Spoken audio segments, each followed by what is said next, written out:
Assalamualaikum warahmatullahi wabarakatuh. Jadi kuring di dieu pikeun nyaritakeun ngeunaan antisipasi corona. Virus corona atawa COVID-19 munggaran kapanggih di kota Wuhan, Cina dina akhir Desember 2019. Virus ieu sumebar gancang sareng nyebarkeun ka daerah sanes di Cina sareng ka sababaraha negara kalebet Indonesia. Coronavirus mangrupikeun koleksi virus anu tiasa ngawatu sistem pernapasan. Dina sababaraha kasus, virus ieu ukur nimbulkeun infeksi saluran pernapasan hampang sapertos flu, tapi virus ieu oge tiasa nyababkeun infeksi saluran pernapasan parna sapertos infeksi paru-paru, pneumonia, sindrom pernapasan tengah wetan, MERS, sareng sindrom pernapasan akut parah, SARS. Gejala virus corona. Jangkitan virus corona atanapi COVID-19 tiasa nyababkeun penderita ngalaman gejala flu sapertos muriang, irung lemu, batuk, nyeri tikoro, sareng nyeri sirah.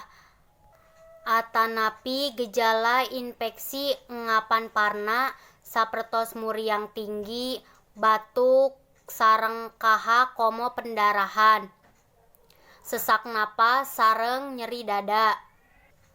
Nanging secara umum aya 3 gejala umum anu tiasa nunjukkeun yen jalma kainfeksi virus corona nyaeta demam, suhu awak luhur 38 derajat Celcius, batuk, sesak napas. Numutkeun kana penelitian, gejala COVID-19 muncul dina 2 dinten ka 2 minggu saatos paparan kana virus corona.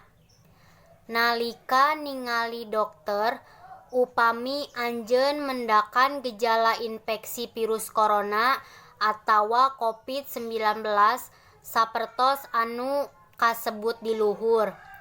Khususna upami gejala muncul 2 minggu saatos balik ti daerah anu ngagaduhan COVID-19 atanapi berinteraksi sareng penyebaran infeksi virus corona. Upami anjeun tiasa kakeunaan virus corona tapi moal ngalaman gejala naon wae, anjeun henteu kedah angkat ka rumah sakit pikeun pariksa tinggal di bumi 14 dinten sareng ngawates kontak sareng batur. Kacindekana urang kedah tiasa ngajagi diri ku cara ngajaga lingkungan anu bersih sareng ku ngajaga pola dahar urang sorangan. Eta sadaya ti kuring.